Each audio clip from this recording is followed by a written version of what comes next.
Iran खुद को बचाकर खेलता है, लेकिन उसके मोहरे पूरी दुनिया में तबाही मचा रहे हैं। इसे कहते हैं एक्सिस ऑफ रेजिस्टेंस। लेबनान में हिजबुल्लाह, यमन में हूती, गाजा में हमास और इराक सीरिया में फैला मिलिशिया। ये सब ईरान की कुद्स फोर्स के वो हथियार हैं जो बिना शोर किए इजराइल और अमेरिका की नींद उड़ाए हुए हैं। खुद को सुरक्षित रखकर दूसरे को मोहरा बनाना ईरान की पुरानी चाल है, लेकिन क्या इस बार ये चाल खुद ईरान पर भारी पड़ सकती है? महीने भर से जारी जंग ने मिडिल ईस्ट के वर्तमान को इतिहास बना दिया है। अब ये ईरान के समर्थन में प्रॉक्सी 2.0 का ऐलान है। इसे और आसान करके समझा दें। मिडिल ईस्ट में ईरान के कई प्रॉक्सी संगठन हैं।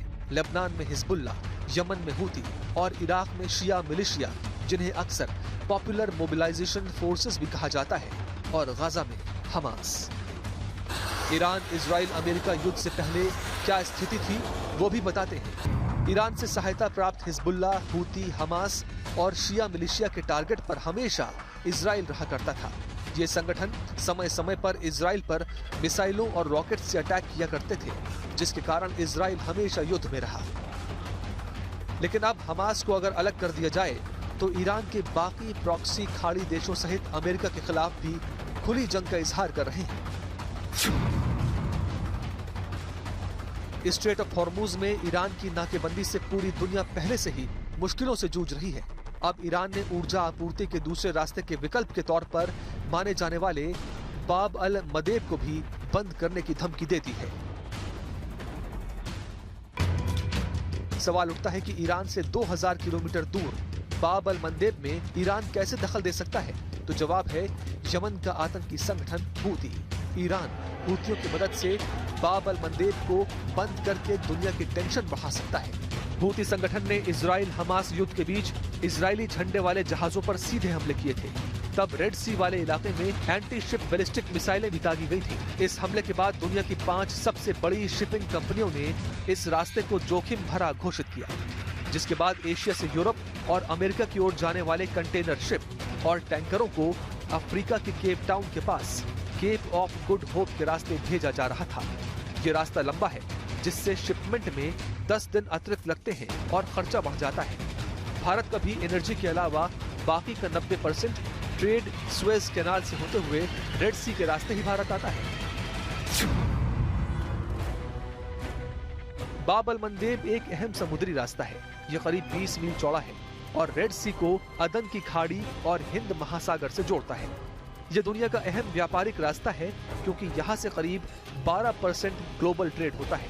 ये स्ट्रेट यूरोप, एशिया और पश्चिम एशिया के बीच व्यापार, तेल और प्राकृतिक गैस के लिए सबसे अहम समुद्री रास्ता है और ये सुएज कैनाल के जरिए जुड़ा हुआ है। इसका सबसे सकरा हिस्सा यमन और जिबूती के बीच है। हूती इसी क्षेत्र पर अपना मजबूत नियंत्रण रखते हैं। रेड सी में मल्टीनेशनल फोर्स की तैनाती है। अमेरिका के साथ ही यूरोपियन यूनियन की नेवी की फोर्स भी हमेशा यहाँ तैनात रहती है। ईरान के समर्थन में हूती इन देशों की नेवी को भी निशाना बना सकते हैं, जो जंग के एक और मोर्चे को खोलने के लिए काफी होगा।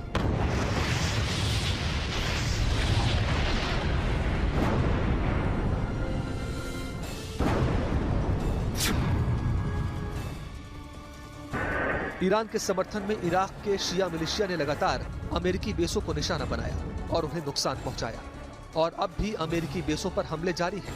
अमेरिका ने हाल ही में इराक स्थित शिया मिलिशिया के हेडक्वार्टर पॉपुलर मोबिलाइजेशन फोर्सेस पर एयर स्ट्राइक की, जिसमें मुख्यालय ध्वस्त हो गया और कमांडर सहित 14 से अधिक मिलिशिया सदस्य मारे गए। हिजबुल्लाह बार बार धमकी देता रहा है कि अमेरिका ने अगर इजराइल के पक्ष में युद्ध जारी रखा तो वो न्यूट्रल नहीं रहे। यानी साफ है कि हिजबुल्लाह अमेरिका और मिडिल ईस्ट में अमेरिका के हितों से जुड़े संस्थानों को निशाने पर ले सकता है। अगर ऐसा हुआ तो खाड़ी देशों में जहां जहां अमेरिकी बेस हैं, वहां हमला करके हिजबुल्लाह जंग को और भयानक बना सकता है। युद्ध का अंजाम कुछ भी हो, लेकिन इतना तो तय है कि प्रॉक्सीज की भूमिका बढ़ चुकी है और ये लंबे समय तक दुनिया का सरदर्द बने रहेंगे। कम से कम मिडिल ईस्ट को अस्थिर बनाए रखने में प्रॉक्सीज का रोल जारी रहेगा।